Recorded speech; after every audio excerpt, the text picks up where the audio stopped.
I never thought a single letter could change my life. But then I opened it, and everything I knew was gone. It was a rainy Tuesday afternoon in Boston, the kind of rain that drizzles against the window and makes the world outside look blurred, like a watercolor painting left out in the storm. I was sitting at my small kitchen table, sipping lukewarm coffee, when the mail slot clanged.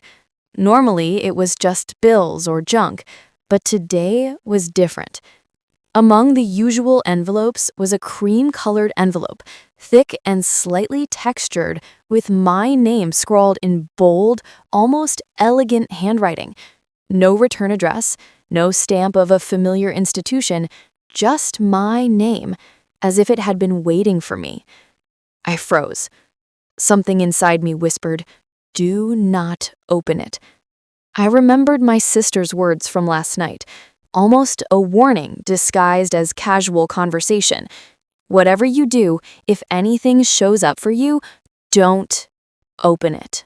Promise me. Her tone had been strange, urgent, but the curiosity inside me had already ignited like dry tinder. My hands shook as I picked it up. The envelope was heavier than I expected, the paper thick and crisp. I turned it over, hesitating for the briefest second before tearing it open. The first thing I noticed was the smell. Old, slightly musky like a library untouched for decades. And then a single sheet of paper fell out, handwritten, with words I would never forget. If you are reading this, you've made the choice I could not stop you from making. What you find here will change everything you believe about your family, about your life, and about yourself. My heart raced. I felt a chill crawl down my spine. How could someone know me well enough to predict my exact decision? Who would dare leave such a warning? Before I could process further, my phone buzzed. I sat frozen at my kitchen table, my eyes fixed on the small, folded note tucked beneath the main letter. My hands shook as I tried to steady my breathing. The storm outside raged harder, rattling the windows, as if it knew what was about to unfold. Every instinct screamed at me to throw the letter away, to ignore it entirely. But I couldn't. Curiosity was stronger than fear. Slowly, I unfolded the tiny slip of paper. The handwriting was hurried, jagged, as though written in panic. My heart pounded in my chest as I read the words. "They've been watching you for years. Don't trust anyone. Meet me at the corner of Willow Street and 5th at 9 p.m. Come alone." A cold shiver ran down my spine. Who could have written this, and who was watching me? The apartment suddenly felt smaller, suffocating, as though walls had eyes and the shadows in the corners were creeping closer. I glanced at the clock. It was 5:15 p.m. I had over 3 hours to decide. The rational part of me, the part that had survived life's ordinary storms, told me to call the police, to throw the letter in the trash, to forget it all. But the other part, the part that had always chased mysteries, that had always wanted answers, urged me to go. I paced the kitchen, trying to focus, trying to shake off the rising panic. Memories of my family flashed through my mind. My sister's strange warning, the hushed conversations I overheard as a child, the questions I had always been too afraid to ask. Could they all be connected? Had my entire life been built on secrets I wasn't meant to know? I decided I couldn't wait. I had to know who had sent the note. I had to uncover the truth. I couldn't breathe. The photograph in my hand felt like it was burning my fingers. My eyes widened, heart pounding in my chest. The picture was of my family, but something was horribly wrong. Someone I had thought was gone forever was standing behind my parents, smiling, holding a small envelope. I stared at it, shaking. Memories rushed back. The strange disappearance of my uncle when I was a child. The whispered arguments between my parents late at night. The letters my sister had secretly thrown away. Could it all be connected? I sank to the curb, clutching the photograph like a lifeline. My mind spun. Who could have sent this, and why now? A sudden noise made me jump. Footsteps, approaching fast. I whipped around. No one. Only the shadows stretching along the empty street, flickering in the yellow glow of the streetlights. My pulse raced. Someone, or something, was watching. I had to get home. Slowly, carefully, I made my way back, clutching the envelope and the photograph, every sense on high alert. The streets seemed alive, whispering secrets I couldn't yet understand. Back in my apartment, I locked the door behind me. The rain had stopped completely now, leaving the city slick and glistening outside the windows. I dropped the photograph and envelope onto the table, staring at them like they might spring to life and reveal their secrets on their own. I unfolded the envelope. Inside was another note, this one longer, more urgent. I tried to stop it, but it's too late. What you just saw is only the beginning. Your family has kept a secret for generations, a secret so dangerous that some would kill to protect it. You are now part of it. You have to know the truth before they come for you. My stomach churned. My life had always felt normal, ordinary even.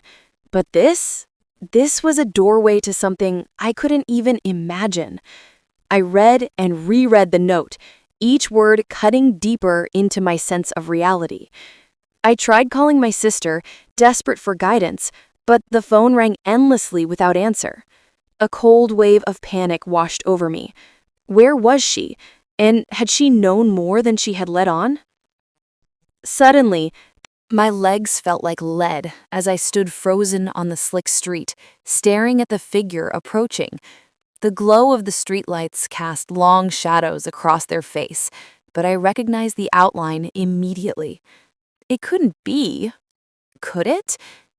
It was my uncle, the man who had vanished from our lives over 20 years ago, the one whose disappearance had left my parents broken and my childhood filled with unanswered questions.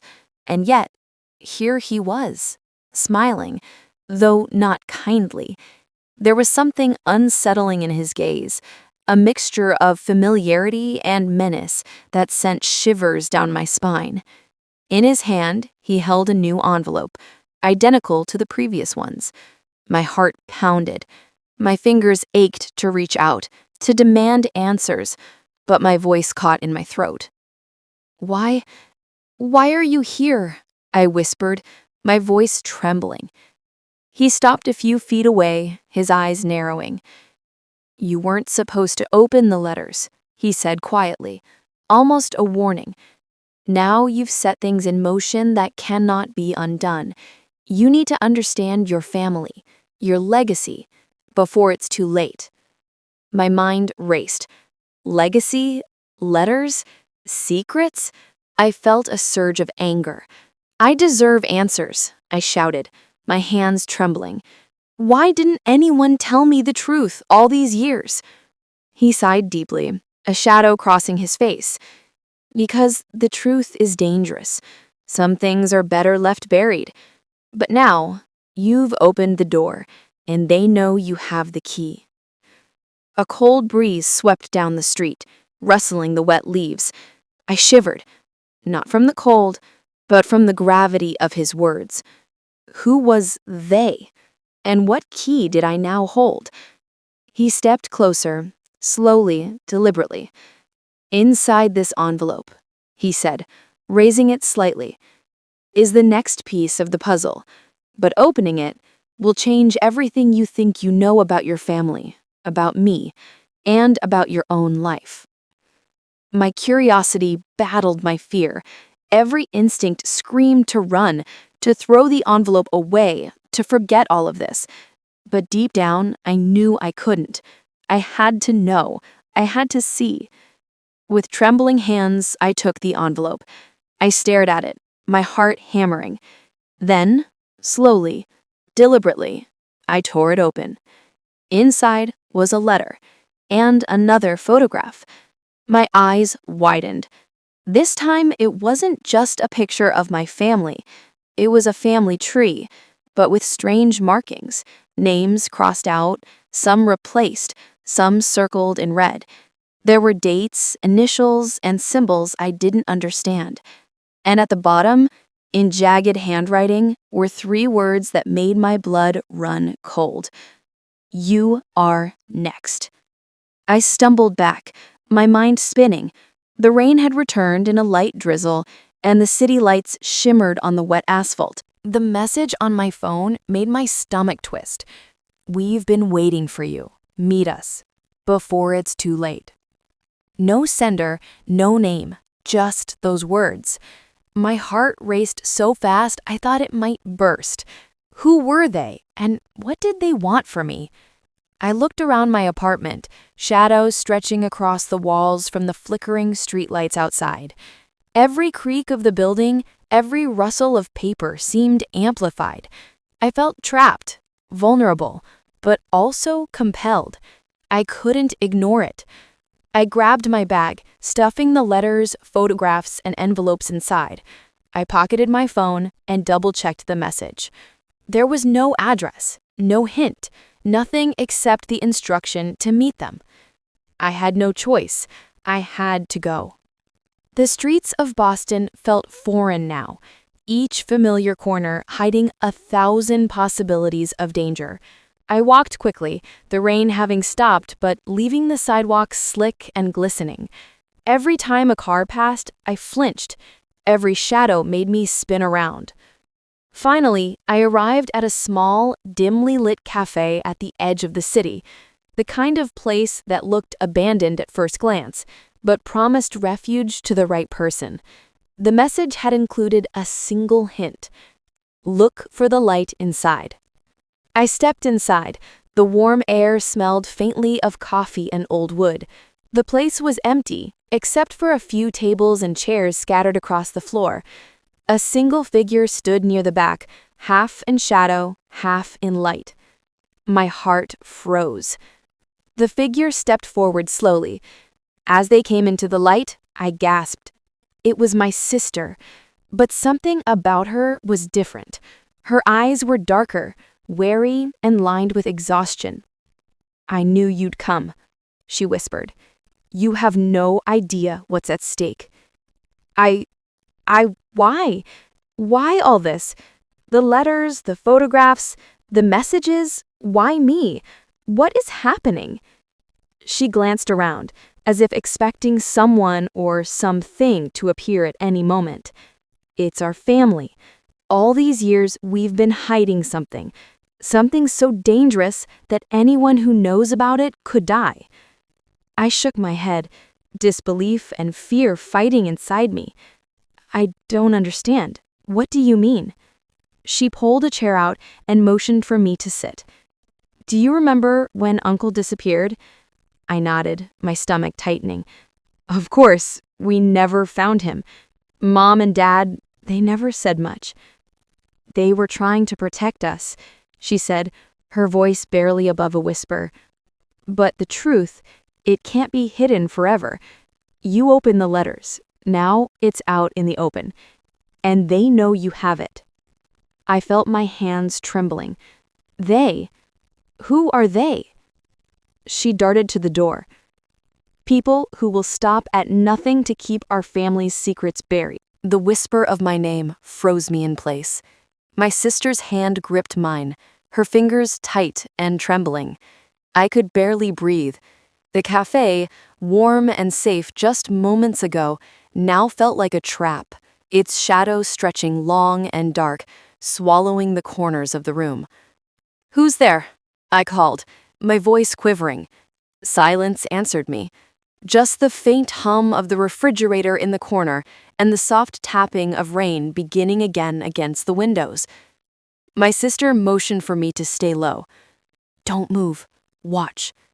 Her eyes were sharp, scanning every shadow. They're here. My pulse hammered. Who were they? Every step I had taken since receiving the first letter had led me to this moment. The mysterious envelopes, the photographs, the notes, they had all been warnings. But warnings from whom? I heard it again. A whisper, softer this time, almost a breath against my ear. You shouldn't have come. I spun around, but the cafe was empty, save for us. My sister tugged me toward the back exit. Come on, we need to move. Now. Outside, the streets glistened under the streetlights, rainwater pooling in shallow puddles. Every shadow seemed alive. Every sound, footsteps, distant voices, the scraping of a metal trash can, made my heart race faster. We moved quickly, sticking to the darker alleys, hoping to lose whoever or whatever was following us. Finally, we reached a small abandoned warehouse near the docks. Its corrugated walls groaned in the wind, and the door was rusted shut, barely hanging on its hinges. My sister pushed it open with effort, and we slipped inside. The darkness enveloped us, cold and musty, smelling of damp wood and oil. Stay close, my sister whispered. We'll be safe here. For now. I sank to the floor, clutching the latest envelope. My hands were shaking so badly I could barely open it. Inside was a letter, different from the previous ones. This one was typed, precise, almost clinical, but its contents made my stomach turn. The family secret you've inherited is dangerous. It involves a pact made generations ago, a secret hidden in plain sight. You must find the journal and decode it. The voice in the doorway froze me in place. My sister grabbed my arm, her grip tight and desperate. I could barely breathe as the shadow lingered, silent and heavy, like a storm waiting to break. I've been waiting for you, and you found the journal, the figure said again, low and deliberate. Their hood obscured their face, but I could feel the intensity in their gaze. I swallowed hard, trying to steady my voice. Who are you? What do you want? The figure tilted their heads slightly. The journal holds truths that many would kill to protect, and now you're part of it. Every step you take from here could be your last. My heart raced, fear mingling with an insatiable curiosity. The letters, the photographs, the mysterious messages, they were all leading to this moment. I glanced at my sister. Her face was pale, eyes wide with apprehension, but her hand remained steady on mine. You have to understand the journal before it's too late. It contains our family's past, secrets that were buried for a reason, and if the wrong people get it, everything we've tried to protect will be destroyed. I took a deep breath, trying to focus. I opened the journal, careful not to tear its fragile pages. Symbols, dates, and cryptic notes stared back at me. Some were familiar from the letters I'd received, others were completely foreign. It was like stepping into a puzzle that spanned generations. Look at this, I whispered, pointing to a page filled with strange markings. These symbols, they match the ones in the envelope. Do you think they're a code? My sister nodded. Exactly. My heart stopped. The figure standing in the doorway was someone I had thought long gone, someone whose face had haunted my memories for years. The envelope in their hand glinted under the flickering warehouse light, its red symbols ominous and familiar. Who are you? I whispered, my voice barely audible. The figure stepped closer, and the shadows shifted, revealing the unmistakable face of my childhood friend, Ethan. My mind screamed in disbelief. Ethan had disappeared the same year my uncle vanished. No one knew what happened to him. Yet here he was, alive, holding an envelope identical to the ones that had started this entire nightmare. You shouldn't have come here, he said quietly, almost as if scolding me. They're watching. They've always been watching. I staggered back, clutching the journal. Ethan, how? Why? And what is this? I gestured to the envelope in his hand. He glanced at it, then back at me. It's the next piece of your family's secret. Open it, and you'll see why you were never meant to know the truth. But be careful. Everything you think you know about your family, about us, it will change. I felt a chill run down my spine. The letters, the photographs, the coded journal, the mysterious figures, they had all led to this moment. My curiosity battled with fear, and despite my better judgment, I nodded. "All right, show me," I said, my hands trembling. Ethan handed me the envelope. I opened it slowly, careful not to tear the paper. Inside was a map, old and yellowed with age, and another photograph, this one showing a hidden door inside my family's estate, a door I had never noticed, even though I had grown up there. Strange symbols were etched above the doorway, matching the ones in the journal. "This is it. The hidden room. It's where your family's most dangerous secrets are kept. If you want answers, you'll have to go there. But be warned, they've booby-trapped it. Only someone who understands the symbols can enter safely." I stared at the map, my mind racing. My apartment, the letters, the messages, they had all been leading to this room. The moonlight barely touched the estate grounds as Ethan and I crept toward the hidden door.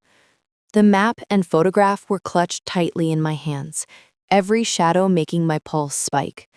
The air was thick with anticipation and fear. I had no idea what awaited us behind that door, but I knew it would change everything. Ethan knelt beside the door, studying the strange symbols etched above it. "These symbols are a lock," he whispered. "Only someone who understands the journal can unlock it." He traced the carvings with his fingers, murmuring phrases I didn't understand. I leaned over his shoulder, flipping open the journal to the pages we had been decoding. I traced the same symbols with trembling hands, trying to match them with the ones on the door. The ancient markings seemed almost alive, pulsating in the dim moonlight. "Now," Ethan said, his voice barely above a whisper. I pressed my hand to the first symbol, then the next, following the exact pattern we had discovered in the journal. The door shivered, and I heard a faint click. My breath caught. "Did it work?" I asked. Ethan nodded slowly. "Step back."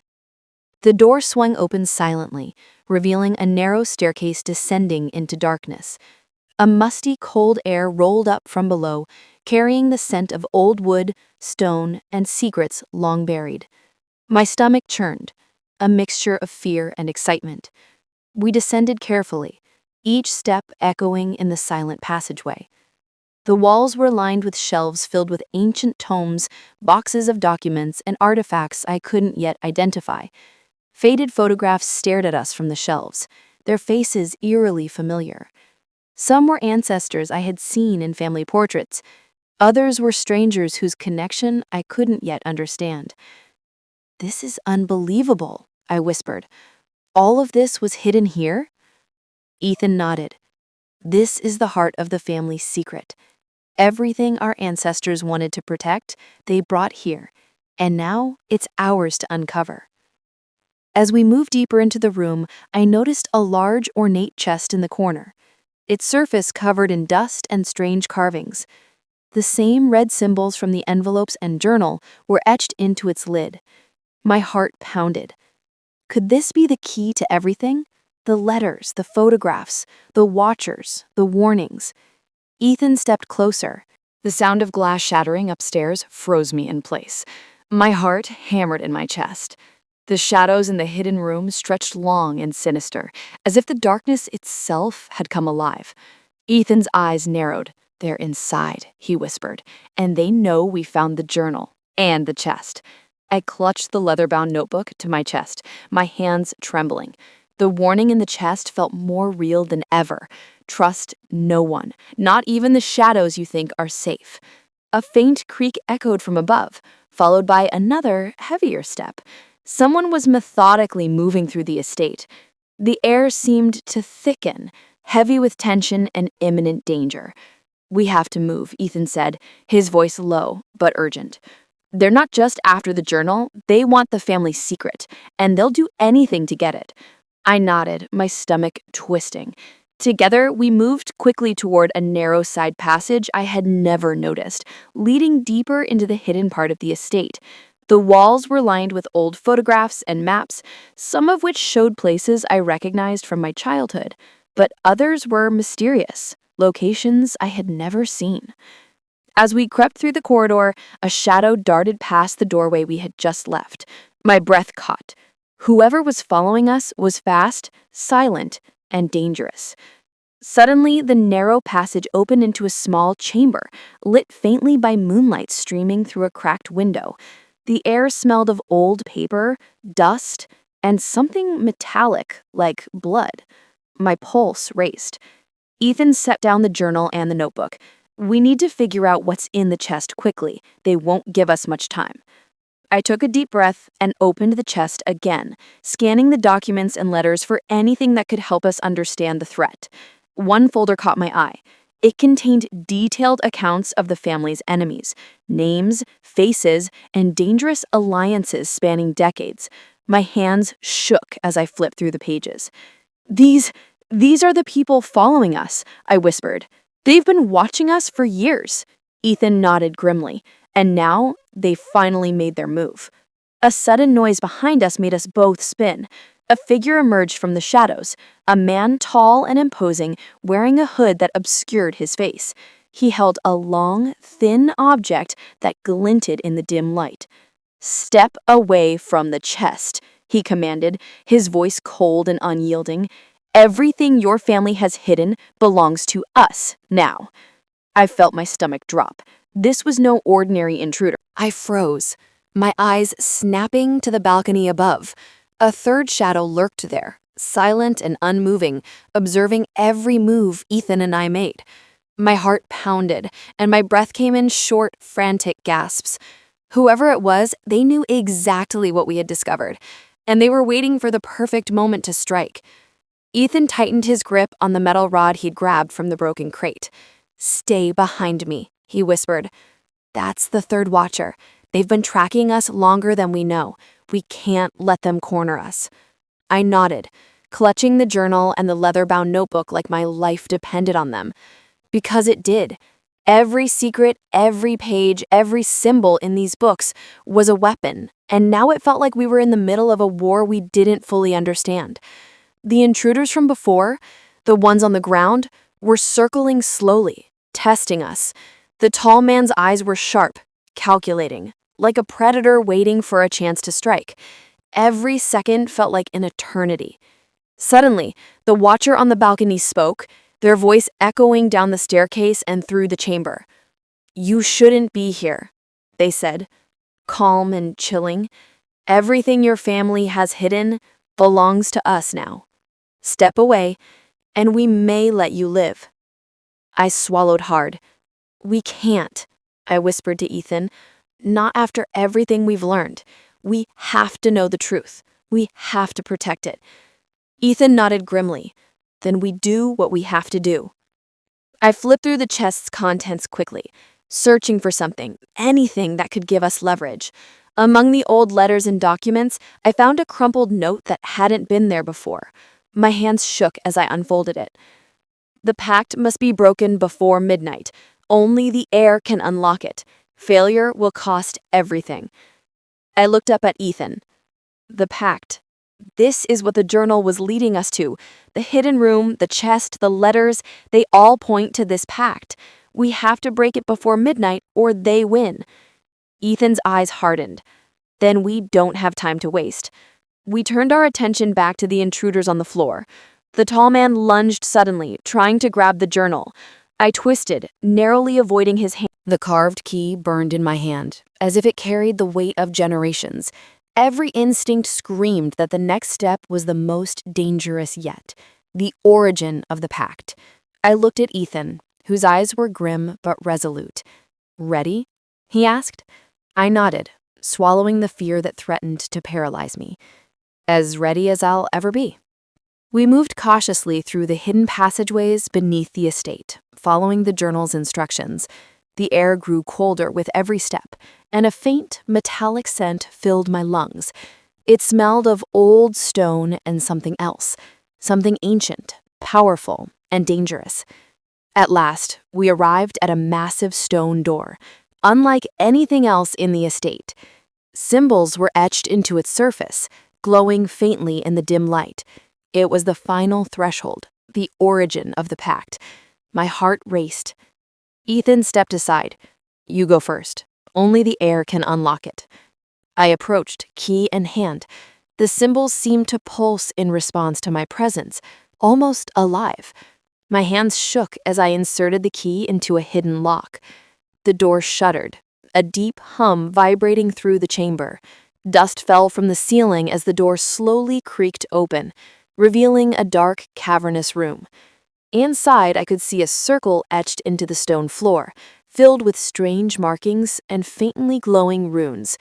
Candles, long extinguished, lined the walls, and a heavy sense of history pressed down on me. I stepped carefully, clutching the journal and the key. A voice echoed from the darkness, low and menacing. "So, the heir has arrived." I froze. From the shadows, a figure emerged, tall and cloaked. I couldn't see their face clearly, but their presence radiated authority and danger. Who are you?" I asked, my voice shaking. "I am the guardian of the pact. For generations, I have ensured that the secret remains protected. And now, it is your turn to face it." I felt a chill. This was no ordinary person. They carried the weight of centuries, a legacy intertwined with my family's deepest secrets. Ethan stepped beside me, ready to defend me. "We're not leaving without understanding the truth," he said firmly. The guardian's eyes seemed to pierce right through us. "Very well," they said. "But know this. Every truth comes at a price. Are you prepared to pay it?" I swallowed hard. "I have to be. There's no other choice." The guardian nodded slowly, then gestured toward the circle.